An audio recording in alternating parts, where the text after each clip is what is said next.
Picking up with verse 10, always in my prayers, requesting if perhaps now, at last, by the will of God, I will succeed in coming to you.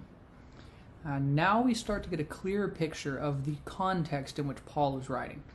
Carrying over the thought from the previous verse, Paul now tells his readers what it is that he prays for regarding the Roman church. And this is all very interesting in light of what Paul has said. He clearly has a great regard for the Roman Christians. And now he says he has longed to come see them in person. Now, as an aside, if you know Paul's story and how it ends, there's a real divine irony to what he's saying here. Because Rome is where he's ultimately going to lose his life. But back to the verse, we get a very strong sense that Paul has desired to make it to Rome for some time, but has been prevented from doing so.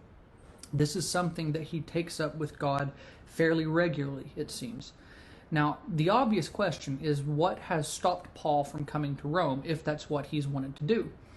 And if we're asking that question, the obvious question that the text really leads us to ask, then we're starting to nail the historical context.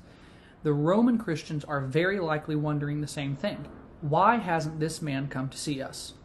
And it's due to that question that a certain faction in the Roman church has sprung up and started saying some pretty nasty things about Paul. This is the question, the issue that Paul is writing to address, and now we're starting to see it take shape. So with that in mind, let's keep reading through the text and see if this becomes a little clearer.